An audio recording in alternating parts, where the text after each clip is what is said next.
Bonjour à tous et bienvenue dans cette nouvelle vidéo, j'espère que vous allez bien. Aujourd'hui on se retrouve pour que je vous présente mes spécimens de Maranta. J'en ai pas des masses, j'ai que 2 spécimens à la maison. J'ai tout d'abord le Maranta Leuconora Fascinator que j'ai depuis début 2020 à la maison. Et au mois d'août, j'ai pu acquérir 2 boutures, enfin une première bouture au mois d'août et une deuxième en septembre de Maranta Lemon Lime, voilà, qui est un petit peu plus difficile à trouver. Alors, pourquoi je fais un petit focus sur cette plante aujourd'hui? Parce que ce matin, je suis allée acheter un Maranta Leuconora Fascinator pour l'offrir à une copine pour son anniversaire et je me suis dit bah tiens, c'est étrange, c'est quand même une de mes plantes préférées, c'est une plante à laquelle je pense spontanément pour un cadeau. Toutefois, j'en ai jamais vraiment parlé sur ma chaîne parce que ça rentre pas forcément dans les catégories collection puisque j'ai que 2 spécimens et que voilà, j'ai pas forcément eu l'occasion d'en parler, mais voilà, sachez que c'est ma plante préférée tout d'abord parce qu'elle a un feuillage qui est complètement incroyable. Voilà, c'est une plante qui fleurit, qui fait des toutes petites fleurs violettes aussi. Mais voilà, l'an dernier, lorsque j'ai vu des petites fleurs apparaître, je les ai coupées tout de suite. C'est des toutes petites fleurs violettes qui sont assez frêles, assez fragiles et qui ne durent pas très longtemps. Pour ne pas que ma plante focus son énergie sur ces petites fleurs qui ne m'intéressent pas, parce que je n'aime pas les plantes fleuries en intérieur, c'est un choix personnel.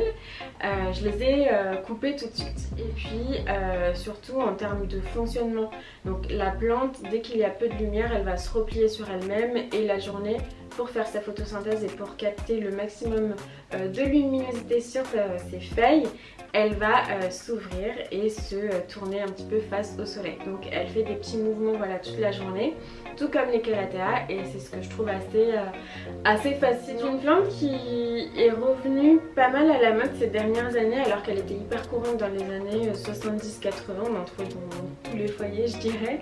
C'était vraiment une plante de grand-mère. Et voilà, je comprends pourquoi, parce que le feuillage étant magnifique, c'est vrai que si on n'a pas, lorsqu'on n'a pas énormément de plantes mais qu'on a envie d'en acheter une ou deux pour vraiment égayer son intérieur, etc., bah c'est vrai qu'une plante comme ça, tout de suite, ça donne quand même beaucoup plus de caractère à l'intérieur et puis voilà, ça se remarque extrêmement vite. Donc voilà, c'est juste une plante décorative qui est magnifique, même si vous le savez, moi j'aborde pas seulement les plantes comme des objets de décoration, c'est bien plus pour moi, mais voilà. Donc en termes de cadeaux, ça peut être l'idéal puisque c'est une plante facile. Je ne sais pas du tout si je la rempoterai lorsque les beaux jours arriveront parce que c'est une plante qui fait assez peu de racines et ses racines sont très fines. Donc finalement un petit resurfaçage, si toutefois le terreau est épuisé, suffit. Donc ça je l'ai fait une fois l'été dernier parce que voilà, je sentais que le terreau ça séchait très vite, etc. Donc ça c'est vraiment un signe que le terreau n'a plus assez de nutriments. Et voilà, c'est assez mauvais du coup de laisser une plante dans un substrat qui se dessèche très vite.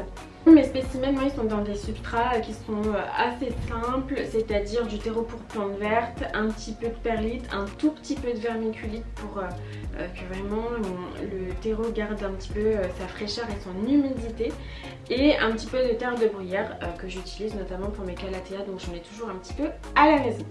Que vous dire de plus, ce spécimen là maintenant, le Leuconora Fascinator, vous pouvez le trouver mais partout au prix de environ 10 €.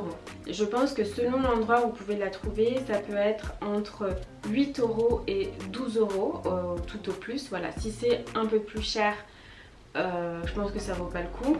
Moi j'ai un spécimen qui est assez bien développé, mais voilà, je l'avais payé je crois de mémoire 10 € tout pile dans une petite jardinerie sur les quais de Seine dont j'ignore le nom. Voilà, ils n'ont pas énormément de plantes vertes très intéressantes je dirais. Ils ont plus des arbres et plutôt des plantes d'extérieur de manière générale. Et voilà, je l'avais trouvée par hasard donc je suis assez contente. Elle grandit encore, j'ai 1, 2, 3, 4 feuilles qui sont enroulées. Donc voilà, c'est un spécimen qui se développe pas mal. Et bien que nous sommes en hiver, comme je vois que ma plante a envie de grandir, de croître encore, j'hésite pas voilà, à mettre un tout petit peu d'engrais. Vraiment je dirais une demi-dose habituelle toutes les 2 semaines, enfin dès que le terreau est sec et que j'arrose. En ce moment c'est vrai que comme il fait plutôt froid, je peux même vous dire que j'arrose tous les 20 jours parce que le terreau n'est jamais sec. Donc voilà, je m'adapte un petit peu en fonction et puis voilà, j'observe pas mal ma plante, surtout celle-ci. Voilà, dans mon intérieur j'ai pas mal de plantes, j'en ai plus d'une quarantaine et celle-ci je vais toujours vers elle, je la regarde, je touche les feuilles. Voilà, parce qu'elle me fascine assez, donc voilà, d'où son nom peut-être fascinateur. Et par ici, on a le Maranta Lemon Lime, alors que j'ai eu en 2 temps, donc comme je vous l'ai dit tout à l'heure, j'ai eu une première bouture de mémoire de 4 ou 5 feuilles en août et j'en ai eu une autre de 5 feuilles, je crois que c'était en septembre, un petit mois après. Donc je les ai rempotées ensemble.